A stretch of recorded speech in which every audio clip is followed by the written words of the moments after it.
Hello everyone, आज है 12 अक्टूबर और आज इस वीडियो में हम बात करने जा रहे हैं इन्फोसिस के बारे में। देखिए 1450 रुपए का शेयर है और आज बड़ी गिरावट यहाँ पर आई है। नंबर्स भी इनके आए हैं, क्वार्टर 2 के नतीजे आए हैं, डिविडेंड भी इन्होंने अनाउंस किया है और नंबर भी देखा जाए तो ठीक ठाक है, एवरेज मैं कहूँगा, लेकिन फिर भी बहुत बड़ी गिरावट आई है। और इस नतीजे के साथ साथ मैनेजमेंट की कमेंट्री भी आई है जिसके बारे में हम इस वीडियो में बातचीत भी करेंगे। लेकिन उससे पहले अगर आपने अभी तक चैनल को सब्सक्राइब नहीं किया तो प्लीज़ अभी इसे सब्सक्राइब ज़रूर कर लीजिएगा। तो देखिए आईटी सेक्टर वो सेक्टर है जिसने लगातार पिछले कुछ टाइम से परफॉर्म नहीं किया है, जबकि कई सारे जो सेक्टर है उसने बहुत बड़ी तेज़ी दिखाई है। पिछले एक महीने में इन्फोसिस का शेयर 3% डिक्लाइन दिखाया है। इससे पहले भी ये 1434 पे गया, तेज़ी आई थी, वापस गिर गया।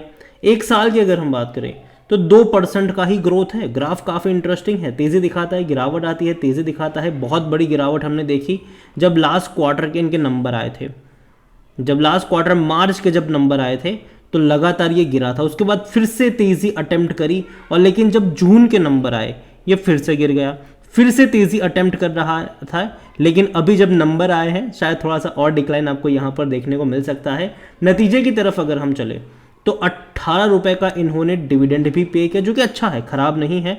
और देखो यार, इन्फोसिस ऐसी कंपनी है जो साल में 3-4 बार डिविडेंड पे आउट करती है, अच्छा खासा डिविडेंड हर साल पे करती है ये। और जहाँ तक इनके नंबर्स की अगर हम बात करें, इनके रिजल्ट्स की बात करें तो वो भी आ चुके हैं फिनेंशियल इनके इस बार के।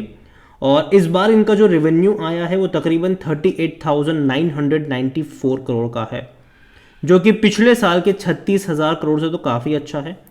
और जहाँ तक बात करें इनके प्रॉफिट्स की, तो जो प्रॉफिट है वो 6,212 करोड़ का रहा है इस बार, जो पिछले साल इसी क्वार्टर में 6,021 करोड़ के आसपास का था।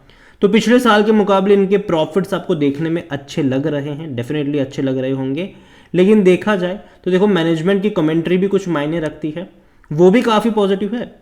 यहाँ पर अगर आप देखोगे तो जो कंपनी के सीईओ है साहिल पारेख, सीईओ और एमडी है, उन्होंने कहा है कि we had our largest deal value $7.7 billion in quarter 2 across all the vertical and geographics. This is in an uncertain micro environment. ऐसे हालातों में भी हमने इतनी बड़ी लार्जेस्ट डील वैल्यू करी है क्वार्टर 2 में, उनका ये कहना है यहाँ पर, ठीक है। और वो भी आश्वस्त है कि भैया आगे और बड़े डील्स हमारी होती रहेगी।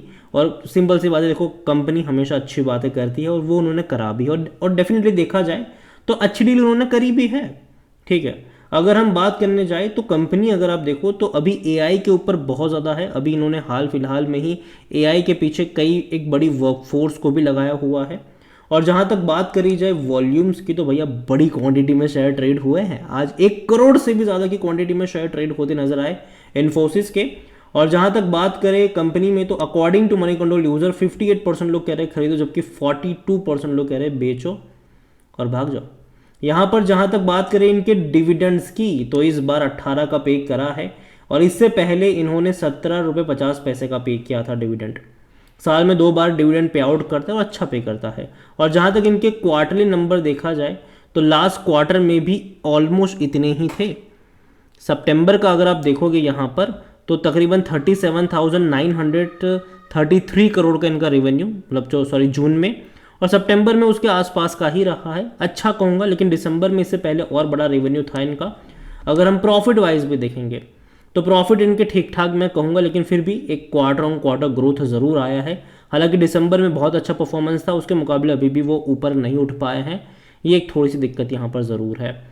इन्फोसिस को लेकर अगर बात करी जाए तो भैया 25 का पी है इसका, सेक्टर पी 28 का है, 44% एनालिस्ट कहते हैं खरीदारी करो। जहाँ तक बात करें हम शेयर होल्डिंग की तो प्रमोटर के पास 13.29% की होल्डिंग है।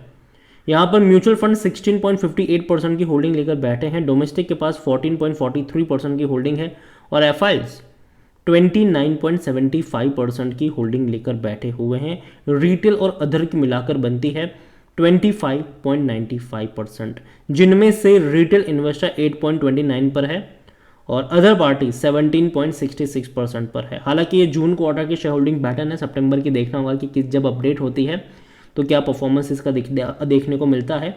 लेकिन देखो यार, इन्फोसिस एक ऐसी कंपनी है जिसको आप इग्नोर तो नहीं कर सकते हो। बड़ी कंपनी है आईटी सेक्टर की, दमदार कंपनी है और लगातार अगर आप लॉन्ग टर्म का ग्राफ देखोगे तो पैसा बनाकर दिया है। हालांकि एक बहुत बड़ी तेज़ी भी आई थी, 1900 रुपये तक शेयर चला गया था, उससे ऊपर ही गया था, लगातार गिरा, अटेम्प्ट कर रहा है, कोशिश कर रहा है। पिछले 2 साल से इसने परफॉर्म नहीं किया है, इवन 2.5 साल से इसने परफॉर्म नहीं करा है। और उम्मीद अभी भी ये है कि शायद इस क्वार्टर के नंबर उतने एक्स्ट्रा ऑर्डिनरी नहीं है, शायद अगले क्वार्टर के भी ऐसे हो, लेकिन उसके बाद के नंबर बेहतर होते नज़र आ सकते हैं। देखो अभी जो टेक्नोलॉजिकल क्षेत्र है ना, वो एक बहुत ही बड़े चेंज से गुजर रहा है, उस चीज़ को समझिए आप। अभी एआई की बात चल रही है, ठीक है, और ऐसे में जो कंपनी लीड करेगी वो भी फायदे में रहेगी। और इन्फोसिस डेफिनेटली एक बड़ा वर्कफोर्स उसको लेकर अलॉट कर भी चुका है, और आगे उम्मीद ये है कि ये कंपनी और ज़्यादा जो स्पेंड है, पैसा जो है वो वहाँ पर स्पेंड करती नजर आएगी। डिविडेंड अच्छा पे करे, साल में 2 बार डिविडेंड पेइंग शेयर है ये, और बोनसेस भी अच्छा खासा पे करता है ये, ठीक है। और बाईबैक भी इन्फोसिस हो, टीसीएस हो, इनके बाईबैक्स भी आते रहते हैं। लेकिन लॉन्ग टर्म मुझे अच्छा लगता है। देखो लंबे समय से ये कंपनी अभी भी रूल कर रही है, और आगे भी मैं मानता हूँ कि डेफिनेटली परफॉर्म रहेगा इसका। लेकिन आप देखिए, जब बड़े लंबे समय से अच्छा खासा परफॉर्मेंस दिखाते हैं तो एक टाइम आता है जहाँ पर ये रुकता है। अब तक अगर हम इनकी ग्रोथ देखें ना, 2002 से लेकर अब तक की, मतलब 2019 तक, तो ये बहुत धीरे तरीके से बढ़ रहा था।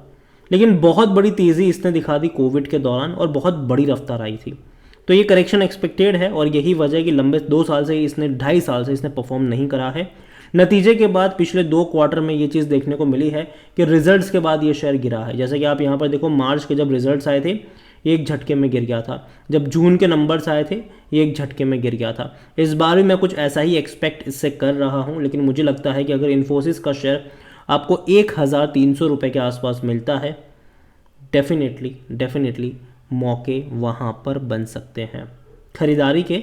और मैं यही कहूँगा कि बाय ऑन डिप्स के मौके आपको यहाँ पर ढूंढने चाहिए। नतीजे डेफिनेटली उतने एक्साइटिंग वाले नहीं आ रहे हैं, मैनेजमेंट की कमेंट्री डेफिनेटली अच्छी रही है, लेकिन फिर भी मैं ये मानता हूँ कि अभी भी थोड़े बहुत झटके लगेंगे इनको, क्योंकि यूएस बाज़ारों में दिक्कत है, और जो इनके बड़े बड़े क्लाइंट्स हैं डेफिनेटली वो भी थोड़ा बहुत चैलेंजेस फेस कर रहे हैं। और देखो इनकी डिपेंडेंसी है इनके ऊपर, इंडियन आईटी इंडस्ट्रीज जो है वो यूएस क्लाइंट्स के ऊपर डिपेंड है, ज़्यादातर रेवेन्यू वहीं से आता है, और दिक्कत अगर वहाँ पर होती है तो प्रॉब्लम यहाँ पर भी होती है। और यही वजह है कि लंबे समय से परफॉर्म नहीं कर पाया है ये पूरा सेक्टर।